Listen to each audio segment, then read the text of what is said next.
అగ్ని-3 ప్రయోగం grand success అయింది. ఇవాళ మోదీ మలేషియా పర్యటనకు వెళ్తూ ఉన్నారు. మోదీ మలేషియా పర్యటనకు ముందు ఇరాన్ అమెరికాల మధ్య ఉద్రిక్తతల నేపథ్యంలో అది యుద్ధం దిశగా వెళుతోంది. ఈ సమయంలో అగ్ని-3 మిసైల్ ప్రయోగం వెనుక, అది ఆ సక్సెస్ అవడం వెనుక ఏంటి, భారత్ ఈ ప్రపంచానికి ఇచ్చే సిగ్నల్ ఏంటి? ఎస్ అండి, ఇప్పుడు అగ్ని-3 మిసైల్ మన Whaler island, Abdul Kalam Whaler island, Odisha అంటే చాందీపూర్ ఏరియా నుంచి అది దూసుకెళ్ళింది. అది ప్రయోగం హైలీ 100% సక్సెస్ అవ్వడం జరిగింది. దాని మాన్యూవరబిలిటీ, యాక్యురసీ, దాని అకౌస్టిక్స్, స్పీడు, రేంజ్, ఎవ్రీథింగ్ అది సక్సెస్ అయినట్టు తెలుస్తుంది అగ్ని-3 ప్రయోగం. ఈ అగ్ని-3 అనేది ఇంటర్ బాలిస్టిక్ అంటే intermediate range ballistic missile, IRBM అని పిలుస్తారు. ఇది మొత్తం 50 టన్నుల బరువుతో ఉంటుంది. ఇందులో వారి హెడ్ 1.5 టన్నుల వారి హెడ్ తోటి వెళ్తుంది అనమాట. ఇది ట్రెడిషనల్ సాంప్రదాయక బాంబులు తీసుకెళ్లొచ్చు, అదేవిధంగా న్యూక్లియర్ బాంబులు కూడా తీసుకెళ్లొచ్చు. ఈ యొక్క అగ్ని-3 మిసైల్ ప్రత్యేకత ఏంటంటే ఇది బంకర్ బరస్ట్ బాంబ్స్ ఉపయోగిస్తుంది, క్లస్టర్ బాంబ్స్ ఉపయోగిస్తుంది, తర్వాత మ్యునేషన్స్ ఉపయోగిస్తుంది. న్యూక్లియర్ బాంబులో 1 to 2 మెగాటన్స్తో పాటు 200 కిలోటన్ చాలా స్ట్రాటజిక్ వెపన్స్ అంటారు, చిన్న అణ్వాయుధాలను కూడా ఇది ప్రయోగించదలచ్చు అనమాట. ఇది చాలా మల్టీ పర్పస్ మిసైల్. ఇది ఇంటర్మీడియట్ బాలిస్టిక్ మిసైల్. దీని రేంజ్ ఏంటంటే మొత్తం 3000 నుండి 5000 కిలోమీటర్ల ఉంటుందన్నమాట. అంటే మీడియం రేంజ్ బాలిస్టిక్ మిసైల్. ఇది అగ్ని అంటే DRDO, BDLలో ఇవి తయారు చేసిన ఈ మిసైల్ ఏంటంటే అగ్ని ఫ్యామిలీకి సంబంధించిన. అగ్ని ఫ్యామిలీలో మొత్తం భారతదేశం తయారు చేస్తున్న అగ్ని family surface to air missiles ఇవి ప్రయోగిస్తారన్నమాట. అంటే సర్ఫేస్ టు సర్ఫేస్ ఈ మిసైల్స్ అనమాట. ఈ అందులో అగ్ని ప్రైమ్ అనేది ఒకటి ఉంటుందండి. అగ్ని 1, 2, 3, 4, 5, 6 వరకు భారతదేశం తయారు చేస్తుంది. అగ్ని-6 ఏంటంటే మొత్తం 12,000 కిలోమీటర్ల రేంజ్ తోటి వెళ్తుంది అనమాట. అంటే భూమి మీద ఆల్మోస్ట్ ఏ పాయింట్ అయినా కొట్టేస్తాయి. ఈ అగ్ని-1 ఏంటంటే 700 కిలోమీటర్ల రేంజ్. అంటే చూసారా, 700 నుంచి భూమి మీద ఏ పాయింట్ అని కొట్టే 12,000 కిలోమీటర్ల వరకే ఈ రేంజ్లు ఉంటాయి అనమాట, వేరే రేంజ్లు. ఇది ఇంటర్మీడియట్ రేంజ్.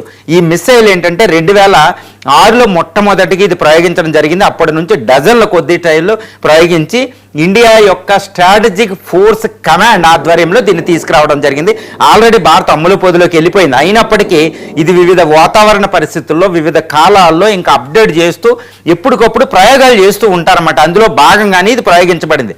కానీ ఇప్పుడు ఈరోజు అంటే ఇప్పటికిప్పుడు భారతదేశం అగ్ని-6 ప్రయోగం వెనకాల చాలా పెద్ద మెసేజ్ ఒకటి ఉందన్నమాట అంతర్జాతీయంగా. అదేంటి, అక్కడ ఇరాన్ అమెరికా వారు పొంచుంది, ఎక్కడికక్కడ అలజడి ఉంది. పాకిస్తాన్లో అంతర్యుద్ధ పరిస్థితులు ఉంది. పాక్ ఆఫ్ఘాన్ యుద్ధం మధ్య ఎప్పుడైనా రావచ్చు. పాక్తో మనకి ఏ క్షణమైన యుద్ధం రావచ్చు. బంగ్లాదేశ్లో ఎన్నికలు, అది విర్రవీగుతుంది.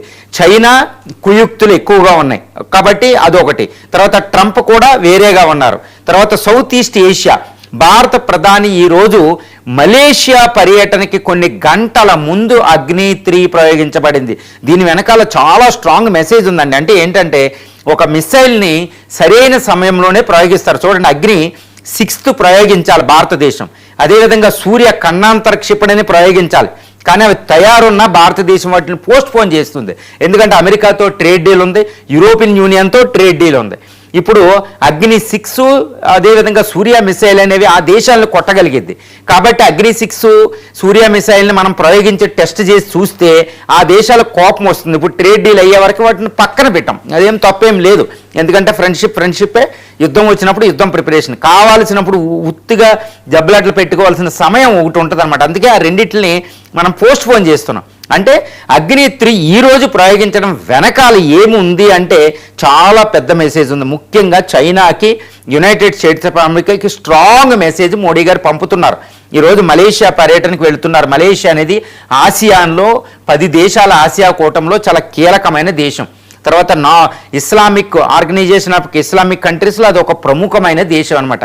అది సౌత్ ఈస్ట్ ఏషియాలో ఉంటుంది. యాక్ట్ ఈస్ట్ పాలసీ అని భారతదేశం అమలుపరుస్తుంది. కాబట్టి మలేషియా మలక్కా స్ట్రైట్కి సమీపంలో ఉంది, గుర్తుపెట్టుకోవాలి. ఈ మలక్కా స్ట్రైట్ ద్వారానే ప్రపంచంలో 60% వాణిజ్యం జరుగుతూ ఉంటుంది. అక్కడ చైనా 80% ఆయిల్ ఇంపోర్ట్స్ అక్కడ నుంచే వెళుతుంది. ఈ మలక్కా స్ట్రైట్కి సంబంధించిన సెక్యూరిటీ ప్యాక్ట్ అనేది ఒకటి కుదరబోతుంది. ఇప్పుడు గుర్తుపెట్టుకోవాలి, ఎందుకంటే మలక్కా స్ట్రైట్ని 4 దేశాల కూటమి రక్షిస్తూ ఉంటుంది, పెట్రోలింగ్ చేస్తుంది. అందులో మలేషియా, ఇండోనేషియా, సింగపూర్, థాయిలాండ్, ఈ 4 దేశాలు అక్కడ ఉన్నాయి మలక్కా స్ట్రైట్ దగ్గర. ఇండియా కూడా అండమాన్ కమాండ్ని ఒకటి ఏర్పాటు చేస్తుందండి నికోబార్ దీవుల దగ్గర. కాబట్టి మలక్కా స్ట్రైట్ అనేది ఇండియాకి చాలా కీలకం. మలక్కా స్ట్రైట్ని కంట్రోల్ చేయకపోతే చైనాని ఇండియన్ ఓషన్లో మనం కంట్రోల్ చేయలేం, అమెరికాని కంట్రోల్ చేయలేం. కాబట్టి ఈ south east Asian nations, ASEAN దేశాలన్నీ చైనా రైజ్కి భయపడిపోతున్నాయి అన్నమాట. అంటే భారతదేశం ఈరోజు అగ్ని-3 ప్రయోగించి ఆ దేశాలకు కాన్ఫిడెన్స్, మేము చైనాని నేను ఎదుర్కోగలను, మీరు భయపడకండి, ఇదిగో నేనున్నాను, మీరు ఏదైనా ఇండియాతో సంబంధాలు పెట్టుకోండి అని చెప్పడం అనమాట. ఎందుకంటే చైనా అంటే భయం ఉంది, చైనా ట్రేడ్ మీద ఆధారపడి ఉన్నాయి. చైనా అంటే భయంకరమైన ఫోర్స్ అనమాట. కాబట్టి చైనాని తట్టుకునే శక్తి భారతదేశమే. కమ్యూనిస్టు చైనాని తట్టుకునే శక్తి ప్రజాస్వామ్య భారతదేశానికి సొంతం అంటూ ఒక మెసేజ్ ఇవ్వడానికి మోడీ మలేషియా పర్యటనకు ముందు ఇది చేయడం జరిగింది. తర్వాత చైనా కూడా ఇండియన్ ఓషన్లో అది షిప్లు పంపించడం ఇవన్నీ మానలేదు. దానికి కూడా ఇది ఒక శక్తివంతమైన ఒక వార్నింగ్ అనమాట ఎవరికి, చైనాకి. తర్వాత పాకిస్తాన్ ఇప్పుడు అసిమ్మునీర్ ఏ రోజు దాడి అంటున్నారు. ఇది బంకర్ బర్స్ట్ బాంబ్ అనమాట. ఈసారి మనం ఎయిర్ స్ట్రైకులు చేసి ఈ రఫేల్స్ వీటిని పంపి ఆ టెర్రరిస్ట్ క్యాంపులు కొట్టనవసరం లేదండి. ఈ అగ్ని-3 ద్వారా 3,000 5,000 అంటే మొత్తం చైనా బీజింగ్ వరకు ఆల్మోస్ట్ చైనా ఈ సౌత్ ఈస్ట్ చైనా వరకు ప్రయోగించవచ్చు. కాంటాన్ ఈ ప్రావిన్సెస్, జింజియాంగ్ ప్రావిన్సెస్, టిబెట్లో ఉన్న ఎయిర్ బేస్ల మీదకి ఈ మిసైల్ వేయొచ్చు. తర్వాత ఈ పాకిస్తాన్ మొత్తం దీని రేంజ్లోకి వస్తుందన్నమాట. కాబట్టి ఈ మిసైల్ ఒక్కటే పాకిస్తాన్కి సరిపోతుంది, ఎటువంటిదైనా సరిపోతుంది.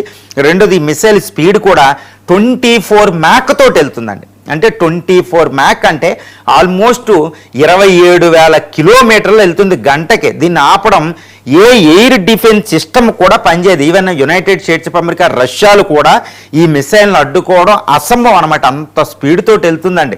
50 టన్నులు, అందులో 1.5 టన్నులు పేలోడే ఉంటుంది, అంటే బాంబులే ఉంటాయి అనమాట. అంతటి శక్తివంతమైన మిసైల్ భారతదేశం తయారు చేసింది. వీటిని రోడ్డుల్లో ఉన్న ట్రక్కుల ద్వారా కూడా ప్రయోగించవచ్చు, సైలోస్ నుంచి ప్రయోగించవచ్చు. సాలిడ్ ఫ్యూయల్ అంటే ఎక్కడికైనా ఈజీగా తరలించవచ్చు. సాలిడ్ ఫ్యూయల్ అంటే ద్రవం కాదు. అంటే అంత ప్రపంచంలో అతి శక్తివంతమైన బాలిస్టిక్ మిసైల్ అగ్ని-3 ఉంది. ఈ అగ్ని ఫ్యామిలీ, సింపుల్గా చెప్పాలంటే ఈ అగ్ని ఫ్యామిలీలో ఉన్న అగ్ని-1 నుంచి అగ్ని-6, అగ్ని ప్రైమ్, ఈ 7 మిసైల్ని 1983లో ఇందిరాగాంధీ టైంలో అబ్దుల్ కలాం ఆధ్వర్యంలో integrated guided missile development programme IGMDP ఒకటి మొదలు పెట్టారన్నమాట. దాంట్లో భాగమే ఇది మొట్టమొదటి ప్రయోగం 2006లో. అప్పటి నుండి ఇప్పటి వరకు అగ్ని-6 వరకు మనం తయారు చేయడం జరిగింది. అగ్ని-5 వరకు ఇప్పటి వరకు ప్రయోగించారు. అగ్ని-6 పెండింగ్ అనమాట.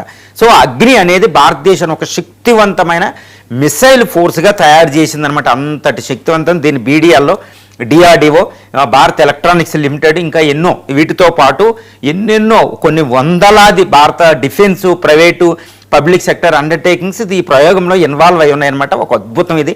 ప్రపంచంలో అతి శక్తివంతమైన మిసైల్స్లో అగ్ని ఫ్యామిలీ ఒకటండి. ఇప్పుడు అగ్ని-3, ఇప్పుడు ఇంకా అగ్ని-6 ఒకటి ప్రయోగానికి సిద్ధంగా ఉంది. సూర్య సిద్ధంగా ఉంది. కానీ ఇండియా US ట్రేడ్ డీల్కి పరిస్థితిని బట్టి కాస్త పోస్ట్పోన్ చేశారు. వచ్చే న్యూస్ భారతదేశాన్ని ప్రపంచ గ్లోబల్ పవర్ అంటే మిలిటరీ ఫోర్స్లో భూమి మీద ఏ పాయింట్నైనా కొట్టగలిగే క్షిపణి అగ్ని-6, సూర్య, వీటి కోసం ఇండియా వెయిట్ చేస్తుంది.